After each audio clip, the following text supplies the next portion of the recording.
오는 일요일을 전후해 제주부터 장마가 시작될 전망입니다.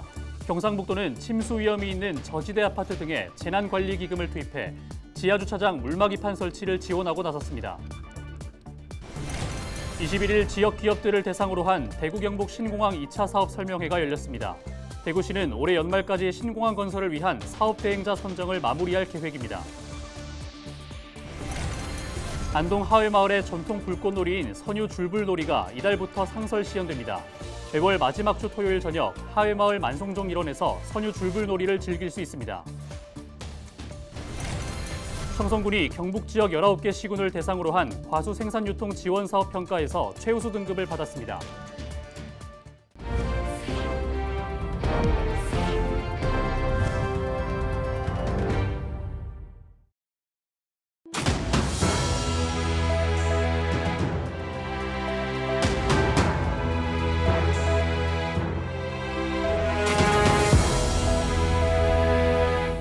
시청자 여러분 안녕하십니까? 헬로티비 대구 경북 뉴스입니다.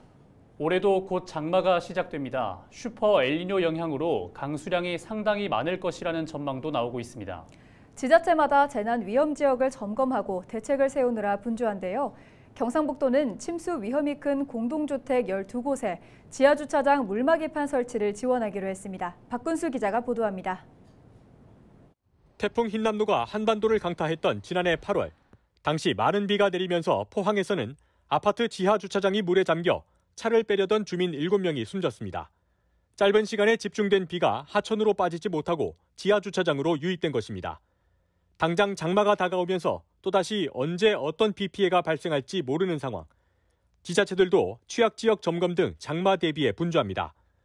경상북도는 여름철 집중호우와 태풍으로 인한 피해를 막기 위해 공동주택 12곳에 지하주차장 물막이판을 설치할 수 있도록 긴급 지원하기로 했습니다. 굉장히 위험 소지가 있는 저지대 아파트, 기존에 물이 들어찼던 아파트, 이런 아파트 조사를 한번 했었거든요. 그 아파트들이 지금 장마가 다가오는데도 아직 설치하지 않아서 저희가 긴급히 위험하다고 판단을 해서 재난관리기금을 투입해서 하는 곳입니다. 경북도는 이미 지난해 12월 침수방지시설 설치 지원 조례를 제정했습니다. 여기에 더해 지자체가 물막이판 설치비를 20%에서 50%까지 지원할 수 있도록 한다는 내용의 조례를 올해 안에 모든 시군이 제정할 수 있도록 독려하고 있습니다. 올해 장마는 오는 일요일을 전후해 제주부터 시작돼 한 달가량 이어질 전망입니다. 특히 슈퍼 엘니뇨의 영향으로 올여름은 비가 잦고 강수량도 많을 것으로 예상되고 있으며 여기에 바닷물의 온도가 높은 상황이 유지돼 강한 태풍의 가능성도 큽니다. 본격적인 우기를 맞아 지자체뿐 아니라 주민들도 재해 취약 요인은 없는지 주위를 점검해야 할 시기입니다. 헬로티비 뉴스 박근수입니다. 21일 대구정책연구원에서 지역 기업들을 대상으로 한 대구 경북 신공항 2차 사업 설명회가 열렸습니다. 이날 설명회에는 지역 기업에서 100여 명이 참여했으며 대구시는 사업 전반에 대한 개요와 추진 절차, 향후 추진 일정 등을 설명했습니다. 신공항의 경우 군공항을 대구시가 기부대항여 방식으로 추진하게 되는데 대구시는 현재 시를 대신해 군공항을 건설하고 종전부지를 개발할 사업 대행자 선정 과정을 진행 중입니다. 시는 이후에도 추가적인 설명회를 열어 다양한 기관들과 소통하고 올해 연말까지는 사업 대행자 선정을 마무리할 계획입니다. 청송군이 경북도 내 19개 시군을 대상으로 실시한 과수 생산유통 지원 사업 평가에서 최우수 등급을 받았습니다. 청송군은 국도비 예산 집행 실적과 사업 참여 실적, 관리의 적정성 등 모든 항목에서 높은 점수를 받아 1위를 차지했습니다. 군은 이번 평가 결과에 따라 올해 사업 관리비 1,000만 원과 내년 사업비 20% 증액 배정 등의 혜택을 받게 됐습니다. 안동 하회마을의 전통 불꽃놀이인 선유 줄불놀이가 이달부터 상설 시연에 들어갑니다. 오늘 10월까지 매월 마지막 주 토요일 저녁 7시 하회마을 만송정 일원에서 열리는 선유 줄불놀이는 줄불, 선유, 연화, 낙화 퍼포먼스로 진행됩니다. 특히 올해는 매월 마지막 주 토요일을 제외한 매주 토요일마다 만송정 모래밭에서 선유 줄불놀이에 쓰이는 낙화봉 숯봉지 만들기 체험 행사도 열립니다. 경주시가 신라금속공예를 활용한 복합 문화공간인 가칭 신라금속공예지국의 명칭을 공모합니다. 오늘 12월 준공되는 신라금속 공예지국은 경주 민속공예촌 인근 2만 4천여 제곱미터 부지에 조성 중이며 이곳에는 공예 전시관과 작가공방, 판매장 등 다양한 시설이 들어섭니다. 경주시는 신라금속공예의 특성을 담고 누구나 쉽게 기억하고 부르기 편한 이름을 기대하고 있습니다. 공모에 참여하려는 시민은 경주시 홈페이지에서 신청서를 내려받아 오는 28일까지 제출하면 됩니다.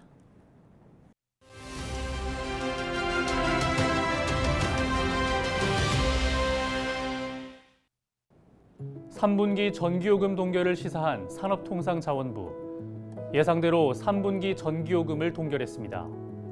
한국전력은 21일 연료비 조정 단가를 현재와 같은 1kW시당 5원으로 유지한다고 밝혔는데요. 전기요금은 기준연료비와 기후환경요금, 연료비 조정 단가 등으로 구성되는데 정부와 한전은 연료비 조정 단가 결정 시기에 전체 전기요금의 인상 여부와 폭을 결정해 왔습니다. 연료비 조정 단가가 현행 5원으로 유지되며 7월부터 9월까지 3분기 전기요금은 1kW시당 136.23원이 적용될 예정입니다. 지난해 2분기 킬로와트시당 6.9원을 시작으로 모두 5번에 걸쳐 40.4원이 오른 전기요금.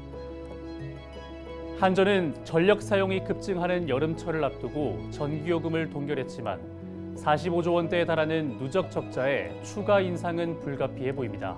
지금까지 데일리 브리핑이었습니다.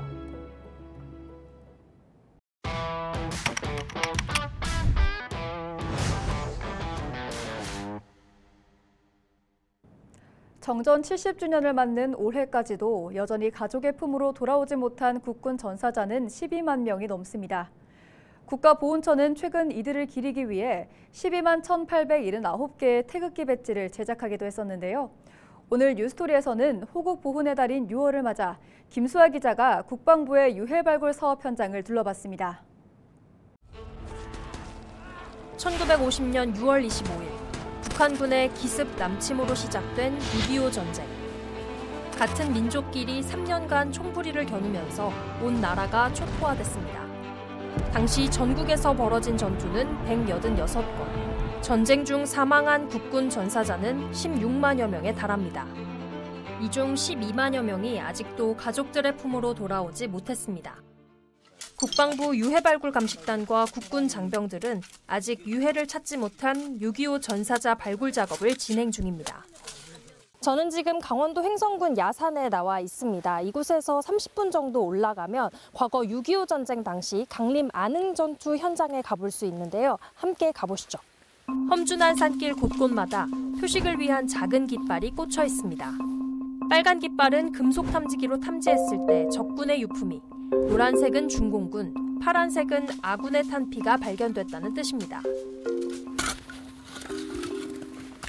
보시면 짙은 색의 흙이 70년 동안 쌓인 흙이고 그 아래에 밝은 색의 토양이 6.25 전쟁 당시 밟았던 생토층입니다. 그래서 유해를 발굴하기 위해선 이 생토층이 나올 때까지 파야 해서 상당히 힘듭니다.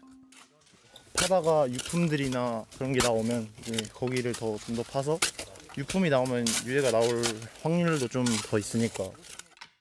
육군 36사단은 지난 15년간 강원도 횡성과 평창 등의 일대에서 전사자 유해 발굴 작업을 벌여왔습니다.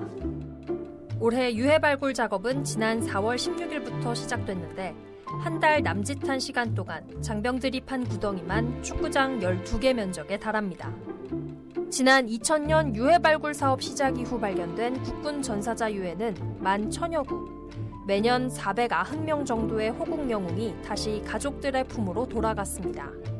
장병들은 유해 발굴 시 발견된 탄피의 종류와 개인 소지품을 확인해 신원을 파악 중입니다. 전사자 병적 기록 등 자료 조사를 거쳐 발견된 유해와 유가족 간 유전자를 비교 분석합니다.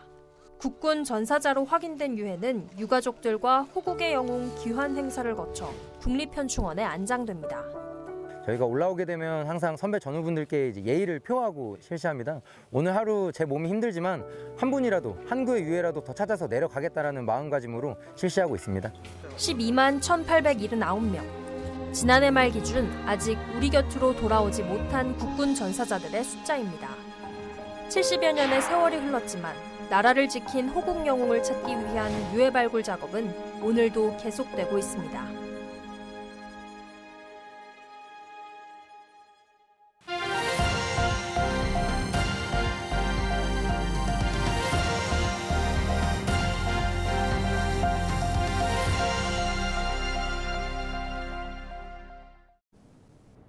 지역 소멸을 막아라 케이블 TV 공동기획 보도 순서입니다.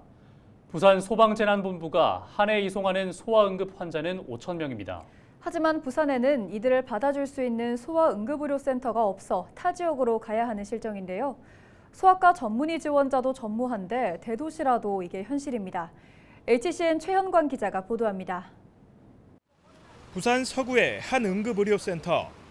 이곳에서는 월수금 토요일에만 소아과 진료를 받을 수 있습니다. 불과 몇 년 전만 해도 12명을 웃돌던 소아과 전문의가 3명밖에 남지 않았기 때문입니다.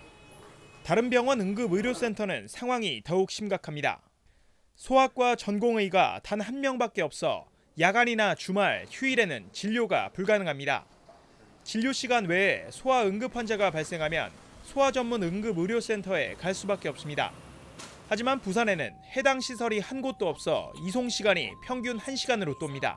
코로나19 이후 구급대원이 코로나 의심 환자 전문의 부재 등 병원 선정에 어려움을 호소하고 있고 부산 내는 소아 전문 응급의료센터의 부재로 양산 부산대 병원으로 이송하기 때문에 그 과정에서 시간이 지체되고 있습니다.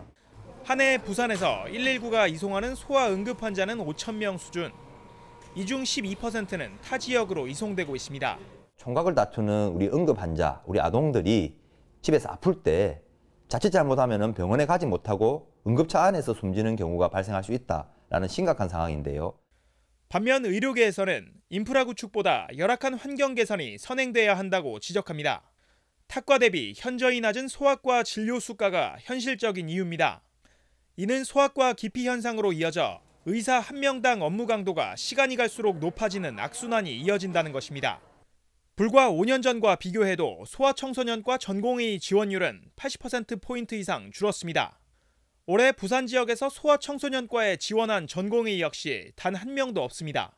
요거는 한 가지만의 문제가 아니라 오랫동안 방치된 소아과의 낮은 수가. 그 병원에서 그리고 그 작은 월급을 받는 사람 아무도 안 올라 할 것이고. 네. 그러면 높은 월급을 주고 한 명 하라 그러면 나는 그렇게까지 혼자서 힘들게 못한다 이렇게 하는 게 되는 거고. 매년 출산율을 높이겠다며 다양한 정책을 쏟아내고 있지만 정작 중요한 잣대로 꼽히는 소아 의료 체계는 붕괴 위기에 놓여 있습니다. HCN 뉴스 최현강입니다.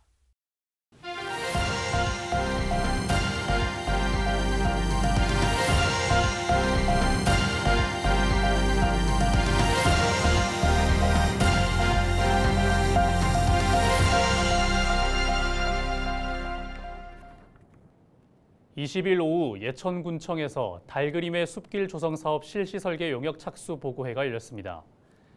달그림의 숲길 조성 사업은 예천읍 서본리 일원에서 서본 노상지구 샛들마을 사업과 연계해 마을 안길과 연결하는 길을 만들고 흑응산 등산로를 정비하는 사업입니다. 예천군은 착수 보고회에서 나온 의견을 검토한 뒤 사업에 반영해 9월에 공사를 시작할 계획입니다. 경주시가 차량 통행이 불편했던 북군동 식당가 진입로 150m 구간을 2차선 도로로 확장해 상습 정체를 해소할 방침입니다. 이 구간은 경주 지역 관광 명소인 버드파크와 동궁원이 있고 음식점 50여 곳이 모여 있어 차량 통행이 많은 곳입니다. 특히 주말과 공휴일에 관광객들이 몰리면서 교통 관련 민원이 빈번하게 발생하고 있습니다. 경주시는 예산 13억 원을 들여 오는 10월 말 개통을 목표로 다음 달 초 착공에 들어갈 계획입니다.